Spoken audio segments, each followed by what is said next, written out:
Salam, hər vaxtınız xeyir olsun. Bugün sizinlə doymuş bir atomlu spirtlərdən danışacağıq, amma doymuş bir atomlu spirtlərin izomerliyindən, daha sonra adlandırılmasından bu hissələrə toxunacağıq. Növbəti dərslərimizdə isə alınmasına və kimyəvi xassələrinə də toxunarıq. Birinci, nədir doymuş bir atomlu spirt? Ümumi bir məlumat alaq spirt haqqında. Biz alkanı bilirik. Alkan, misal üçün metan, CH4. Elə bu alkandır. Alkanda hidrogenin birinin OH-la əvəz olunmuş versiyasına biz spirt deyirik. CH3 yazırıq. Artıq hidrogen birini yazmırıq. Bir OH qoyuruq ora və bu olur spirt. Doymuş spirtdir. Bəli, çünki doymuş alkan, yəni alkan radikalı alkil radikaldır. Doymuş alkil radikalını OH birləşdirdim. Bir atomlu spirtdirmi? Bəli, çünki bir dənə OH var. 2 atomlu spirtlərdə 2 OH, 3 atomlu spirtdə isə 3 OH olur. Doymuş spirtlərlə yanaşı doymamış spirtlər də mövcuddur. Bu zaman biz burada radikal götürəndə doymamış radikal götürürük. Alkenin radikalını götürə bilərik və yəni bu şəkildə olan spirtlərə artıq biz doymamış spirtlər deyirik. Amma əsas doymuş bir atomlu spirtlərdən danışırıq. Test tapşırıqlarımızın da çox hissəsi doymuş bir atomlu spirtlərdən və doymuş çox atomlu, yəni 2 atomlu və 3 atomlu spirtlərdən ibarət olur. Deməli, dedik ki, bir OH qrupu var, bəli. Radikal doyub, bəli. Elə adicə C2H6 etandır. Yazanda CH3, CH3 yazırıq. İndi hidrogenin birini çıxaraq, o CH3 hidrogeni çıxardığımız yerə OH əlavə edək. Oldu nə? Etan idi bu. Bu etan idi. Oldu nə? Etanol. Deməli, biz spirtləri adlandıran zaman alkanlarda, alkanların sonuna daha doğrusu ol şəkilçisini əlavə edirik. Eyni zamanda metil spirti də deyə bilərik buna. Etil spirti də deyilir. Yəni aşağıdakına etanola etil spirti də deyilir. O zaman biz spirtlərə belə bir formul verəkmi? CnH2n plus 1 artıq hidrogen biri yoxdur və hidrogen birinin yerinə OH var. Çünki alkanın ümumi formulu necə idi? CnH2n plus 2. Artıq o 2-dən bir hidrogen yoxdur, əvəzinə OH var. Spirtlər eyni zamanda bir atomlu, yəni bir atomlu, bir dənə OH olandır. Bir atomlu spirt, bir OH olandır. 2 atomlu, təbii ki 2 dənə. 2 atomlu, 2 OH olandır. 3 atomlu isə 3. 3 dənə OH olandır. Bir də var birli, ikili, üçlü spirtlər. O nə deməkdir? Bunları qarışdırmayaq. Bir atomlu sözü deyəndə və ya 3 atomlu sözünü deyəndə bəli atomlu götürürük. Amma sizdən soruşa bilər ki, ikili spirti tapın. İkili spirti. O zaman biz baxırıq, misal üçün CH3, CHOH, CH3. Fikir verin, OH-ın birləşdiyi karbon neçə karbonla birləşib? 2 ədəd. Deməli, bu ikili spirtdir. Əgər belə olsaydı, CH3, C, CH3, CH3, OH. OH-ın birləşdiyi karbon neçə dənə karbonla əlaqələnib? 3 ədəd. Ona görə deyirik ki, üçlü spirt, üçlü spirt şəklində adlandırırıq. Və yaxud da ki, etanola baxın. OH-ın birləşdiyi karbon neçə dənə karbonla əlaqələnib? Bu karbona baxın, cəmi 1 ədəd. Ona görə biz buna deyirik birli spirt. Yəni, birli, ikili, üçlü spirtlə 1 atomlu, 2 atomlu, 3 atomlu spirtli qarışdırmayaq. Birli spirtdə bir dənə OH var. Sadəcə OH-ın yerləşdiyi, yəni daha doğrusu OH-ın əlaqələndiyi karbon 1 ədəd karbondan əlaqələnib. Və salam. Daha sonra isə izomerlikdən. Spirtlər üçün bir quruluş izomeri var. Quruluş izomeri əslində demək olar bütün siniflər üçün var. Quruluş izomeri nədir? Maddənin, zəncirinin quruluşu fərqli olur. Misal üçün biz deyə bilərik ki, spirti bu şəkildə də yaza bilərik. Diqqətli olun. Eyni zamanda bu şəkildə də yaza bilərik. Deməli 1, 2, 3, 4 karbonu, 1, 2, 3, 4 karbonu var da. Artıq bu spirtin quruluş izomeri oldu. Fərq nədir? Fərq sadəcə, fikir verin, fərq radikalın birinin aşağı düşməsi, birisi ilə ardıcıl olaraq düz olması. Yəni şaxələnməməsi. Biri şaxəlidir, biri yox. Yəni Bunlar bir-birinin quruluş izomerlər. Zəncirin quruluşu dəyişdi. Zəncirin quruluşu. Eyni zamanda bunlarda var vəziyyət izomeri. Nədir vəziyyət izomeri? Vəziyyət izomeri OH qrupunun yerinin dəyişməsidir. Misal, biz yaza bilərik. CH3, CH, CH3. OH-ı burada da yerləşdirə bilərik. Eyni zamanda gətirib OH-ı birinci karbondan da çıxara bilərik. 2-dən də çıxara bilərik, 1-dən də çıxara bilərik. Bunlar bir-birinin nə oldu? Vəziyyət izomeri. Vəziyyət izomeri deyəndə OH qruplarının yerinə baxırıq. Harda yerləşir? Yəni, fikir verin, eyni maddədir. Eyni karbon var. 3 karbon, 3 karbon. 1 OH, 1 OH. Fərq nədir? Sadəcə və sadəcə OH qrupu birində 2-də, birində 1-də yerləşir. Bunlarda var siniflər arası izomerlik. Siniflər arası izomerlik sadə efirlərlə təşkil edir. Siniflər arası,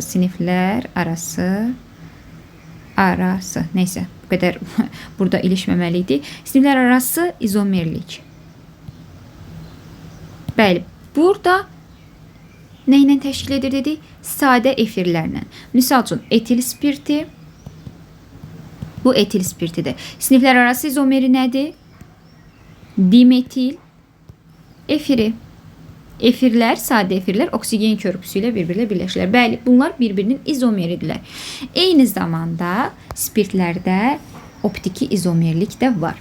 Nədir optik izomerlik? İndi xüsusən baxsaq, bir nümunə göstərsək, 2 dənə maddə çəkəcəm. Özünüz fərqi görəcəksiniz ki, optik izomerlik nədir? Burada bir hidrogen birləşib. Bunda isə CH2, CH3 birləşdirək. Bura OH-ını yerində qoyaq. CH3, H. Optik izomerlik mövcuddur asimetrik karbon atomu olanlarda. Yəni, asimetrik karbon atomu hansındadır? Fikir verin sözə asimetrik, yəni simmetriklik olmasın. Eynilik olmasın. Eynilik olmasın. O zaman siz baxırsınız ki, bu spirtdə karbonun bu qolunda da metil qrupu var. Bu qolunda da metil qrupu var. Eyniliyi var. Deməli, bu asimetrik karbon atomu deyil. Amma bura baxın. Karbonun, indi OH birləşən karbonun bu qolunda hidrogen var. Bu qolunda metil qrupu var. Digər qrupun qolunda isə etil qrupu var. Metil, etil, hidrogen. Artıq biz buna deyirik, bu karbon asimetrik karbon atomudur. Optiki izomerliyi əmələ gətirib. Baxın belə. Simmetrik karbon atomu deyil. Yəni, misal üçün, burada bu karbon asimetrik deyil, simmetrikdir. Yəni, spirt optiki izomerliyi əmələ gətirmir. Amma burada gətirir. Yəni, asimetrik 4 qolunun 4-ünün də müxtəlif atom və ya radikalla birləşməsidir. Gəldik adlandırmaya. Adlandırmada səmərəli adlandırmanı elə də çox test tapşırıqlarında görməyəcəksiniz.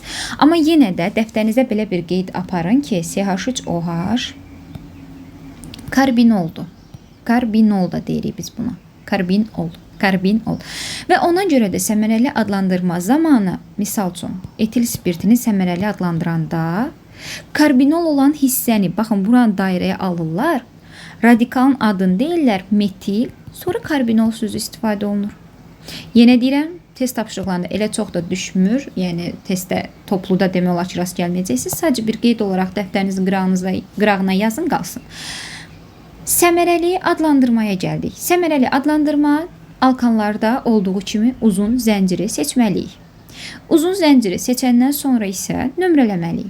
Gəlin bir spirt yazaq. Misal üçün CH3, CH, CH, OH, sonra karbon, bura bir CH3 qoyaq, burada bir CH3 qoyaq, burada bir CH3 qoyaq, gətirib burada da bir dənə CH3 qoyaq. Bizə deyər ki, bunu beynəlxalq adlandırın. Birinci şərt, uzun zəncir seçilməlidir.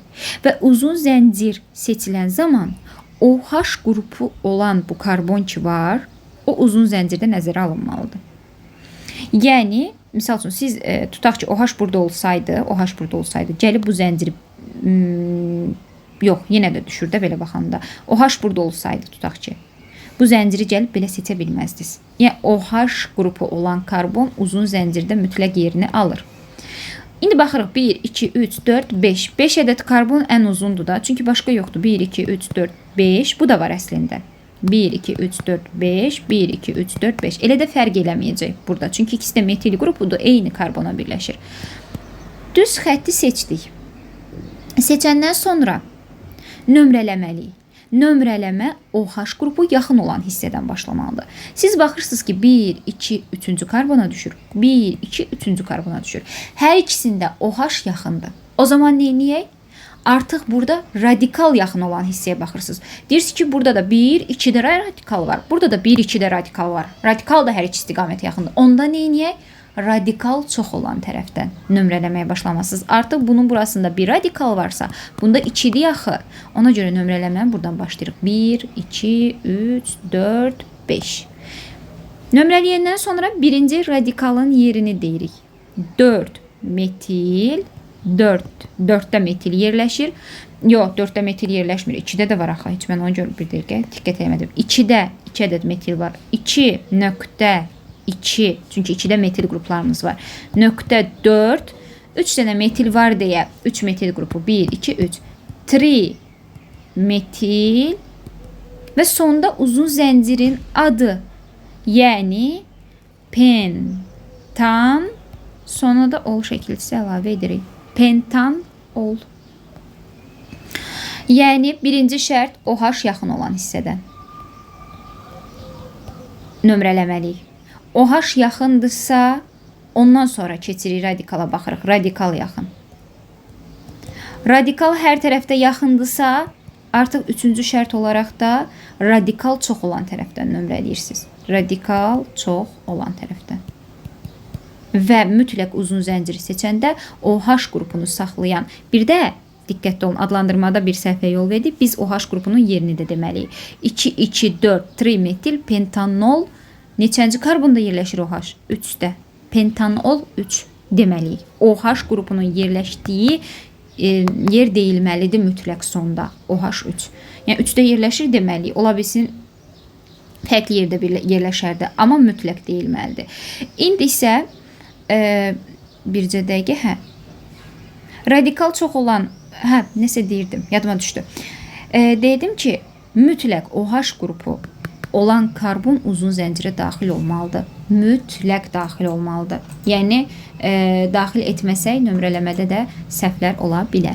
Bu da spirtlərin adlandırılması, həm səmərəli, həm tarixi. Yerdə qalır alınması, kimyəvi xassələri, onlardan da növbəti dərs daha ətraflı danışarıq. Bu günlük bu qədər idi. Yenidən xatırlatmaq istəyirəm ki, bizim dərs qruplarımızda iştirak etmək istəyirsinizsə 077 598 38 00 menecer nömrəsi ilə əlaqə saxlaya bilərsiniz.